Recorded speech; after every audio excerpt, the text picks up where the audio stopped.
Yo guys, it's the Fish Thug 139. Don't you forget it.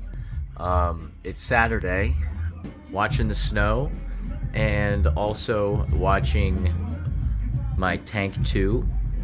So I am going to be doing basically like a tank breakdown about a tank breakdown. Shout out to the music in the back. It is DJ Lovemore Thug Bop Volume 1. It's a spin on the Kids Bop, but it's a Thug Bop. Right now we got Tupac, Streets of Death Row pumping, but they're short little 15 song playlists, absolute bangers from mostly 90s hip hop. So check it out. Anyways, this tank here is a 20 long. It is I want to say it's about 4 years old. I got it. I think it had to be around 2022, something like that. Maybe 21. It was my second tank. I got it because the first tank, if you haven't seen my video of tank 1, go check that one out. My first tank, I was breeding swordtails, and I just needed more space. So I got another tank, and not long after, this tank held two flying foxfish, massive flying foxfish, 6-inch long flying foxes with big orange stripes. It had a big gold gourami female and a bunch of swordtails in here. It was wild. I was sold not the Siamese algae fish. I meant the flying foxfish. I was sold the flying foxfish as a small, bottom feeder. Unfortunately, the person at the store didn't know what they were talking about because they grew into basically 6-inch long sharks that were very aggressive and chased around everything. And at the time I was like, oh, that's the kind of fish they are. And they really did chase each other, but they were so big that they disturbed everything else, so I eventually donated them to the store, and I had no idea what I had because I donated them. They ended up flipping them for $40 each, and the whole store was running up to the fucking tank and looking at it. I'm like, geez, I didn't know that these things were so impressive, but apparently just because they were so big and colorful that so that was a while back. I had since moved excuse me. I'd since moved the golden gourami to a different tank, and decided to start a little live bearer. It was mostly mollies. There's a decent amount of mollies in here now, but it started out with mollies, and a few of the original offspring of the pair are still here. The big black one in the front, the big calico one, the gold with the black tail and top fin, that all gold one there. There's a nice sail fin with a beautiful lyre tail as well that I actually bought. Excuse me, which is great for you need to do that for genes, right? You can't just keep, if you're breeding, you can't just keep breeding the same fish, the babies with the babies, the brothers with the sisters, the mom with the baby. It eventually, it sounds wrong in your head, right? It's kind of the key. Does this sound wrong in my head? Thinking of nature, does this sound fucked up? Fish, this is the reality of the situation, right? Fish aren't contained into a box in nature, so everything we do here at the Fish Thug universe is trying to simulate nature, but some things are just not possible, right? Even if I move fish from tank to tank, which I do, you still have to have multiple tanks for that. You can't just, basically what I'm saying is you can't just continuously breed, even if it's guppies or whatever. You can't just keep breeding guppies with their siblings and shit, because they're gonna have arched backs, bent spines, deformities, internal issues as well. They won't last as long. It's just how it is, and that's why you see a lot of the times you see very, very beautiful guppies. At least for me, I've read this online a lot too. You get very, very beautiful guppies, clearly line bred guppies, and they don't last long. And it's because to keep that integrity of the line, you have to really keep the inbreeding going to make sure you have the same traits. So basically, it's kind of trading the fish's health for, you know, a better looking fish, I guess. You know, all of that stuff is relative, of course, but let's get a little closer here. They don't like the phone, unfortunately. They don't mind when I get close with my face, but they don't like the phone. So yeah, and here now it's stocked heavily with, we got what do I call that? A volcano swordtail right in the center, that red and black swordtail female. It's a young one growing out. Big black goldfish molly in the back center. There's the calico one. Like I said, these ones are like a year old now. You can see a bunch of shiny platies of all different variants. There's like an orange one with speckles that's shiny. There's a little blue one, a little blue male that hasn't quite grown out yet. There's up at the top left, there's it's like a yellow fading into red with a tuxedo stripe. That's a male. There's I don't know if that was the same one, but there's that sparkling orangey speckled platy. I have a lot of those. In the center there, you have a blue one with some red on his tip of his nose, and then that's actually a pintail. So there's that. I kind of wish I didn't get pintails. But moving on from the guppies, there's another pretty, or excuse me, the platies. There's another pretty one being chased right there with the little blue on her.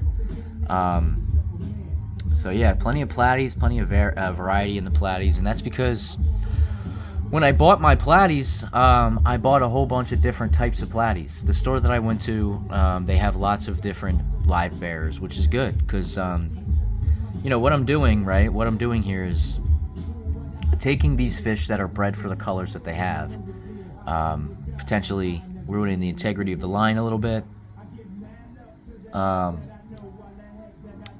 and I'm taking them and mixing them with other fish, so it kind of rejuvenates their genes here. You know, they become mutts, right? But some of them display the traits exactly the same as the parent. Some of them are a mix, and they're also beautiful. You know what I mean? So as long as you have a place to, and this is for breeding in general, as long as you have a place to drop off culled fish, and no, by that I do not mean killed ones. You don't kill them. Absolutely not. You don't kill them. You either sell them if you can, or you just donate them to a store.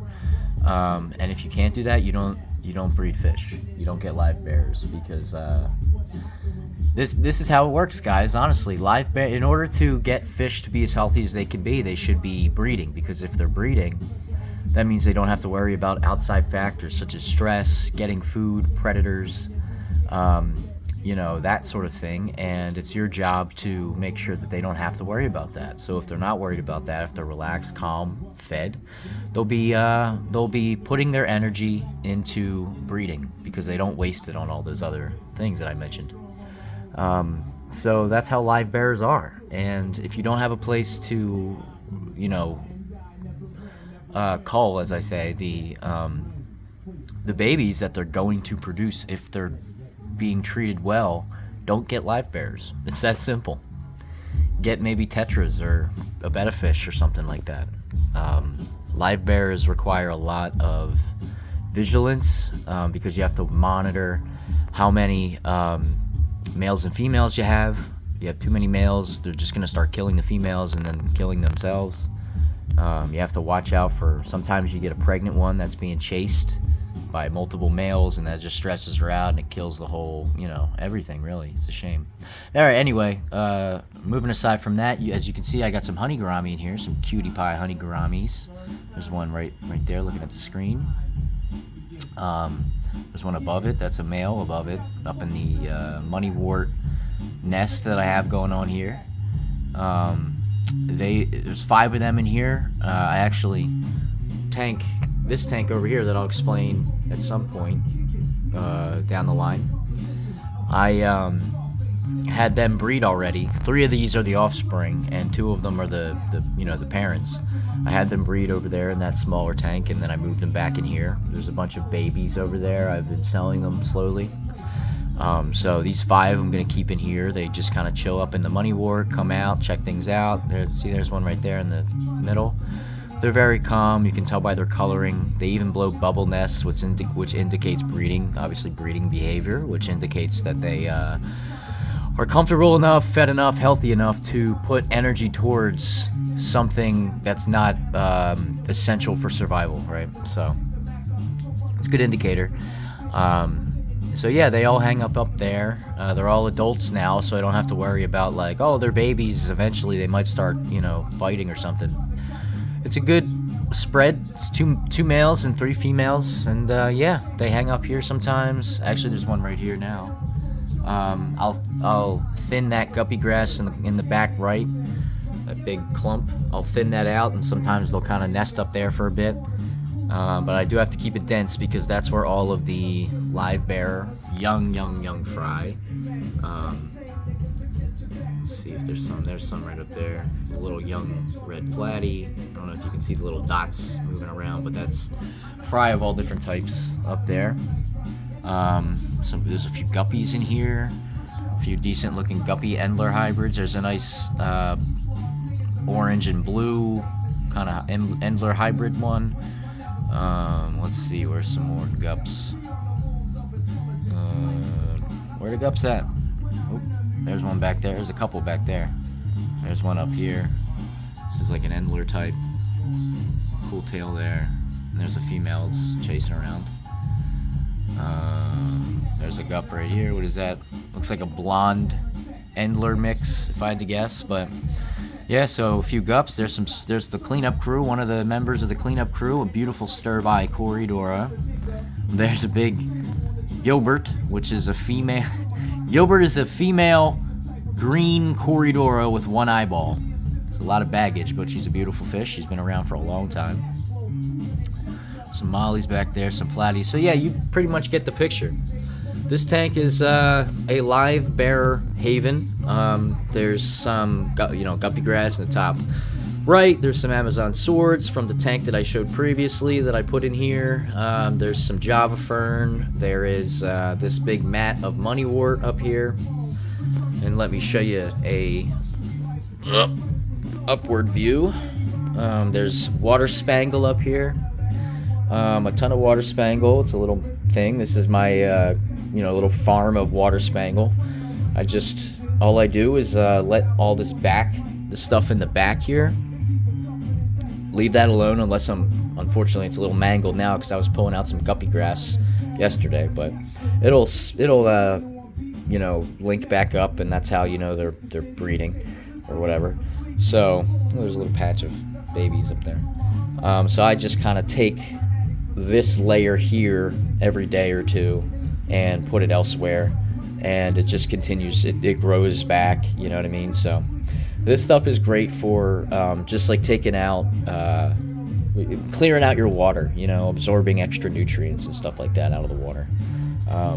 So is this up here, this moneywort, which isn't as thriving as much as it was before, and I think it's because it's not getting as much as much light. So I added this freaking desk lamp. We'll see if it does anything, but so yeah, that's pretty much it with the 20 long. Fish particular details, I just feed this flakes normally, you know what I mean? Oh, here's one of the swordtails that I moved in here, a male swordtail. You can kind of see a sword growing out there. It's a male volcano, which is a morph that just showed up in my tank. I never had fish like that or anything. I never had black swordtails. It just showed up. So all right, that's mine then. It's called volcano swordtail. So I'll have those breed. But anyways, yeah. So I feed algae wafers in here because mollies love algae wafers, and the sterbai cories get them too. I drop them over there at night, and they get to them. Clearly, they also eat a bunch of whatever because they're fat and strong. I know they eat, the flakes and stuff like that. They always run around when I drop the flakes, and they love it when I put the bloodworms in. But yeah, there's 12 or 10 sterbis, 1 panda rescue, and that green corridor that I mentioned, and ton of mollies, ton of platies, guppies, and the honey gourami, 5 honey gourami. So yeah, this just goes to show, and I'll sell some fish probably next week out of here, maybe like a handful, 5, 6, 7 of them as they get bigger. But it just goes to show, if you put a lot of plants in here and make it natural, it's just look how clear that is. You know, look at that beautiful calico Molly. Look at you. You're having a great day, right? You look beautiful. And some people would say that looks overcrowded. They look stressed. But why do you think that? What makes you think that? They're all healthy, fat, comfortable, colorful, breeding. I've had somebody tell me that breeding doesn't mean they're healthy. I'm like, what are you talking about? If imagine being scared, right? You're scared for your life, and then you're like, let's fuck to the girl next to you. They'd be like, what? It doesn't make logical sense, guys. A lot of this stuff is just logical sense. It's crazy. Now, I don't mean to like put human emotions onto a guppy, but a lot of times it's not that far off because it's just logic. So, all right. Anyways, this is my 20 long, guys. Tank 2. Hope you enjoy. Any questions, hit me up. I'd love to help you guys with your tanks as well, and I'd love to learn from your stuff too, because you know, yes, I have a bunch of good tanks and they're all very, you know, they're functioning very well and everything like that, but I have so much to learn, so I would love to learn from you guys as well. So appreciate it. See ya.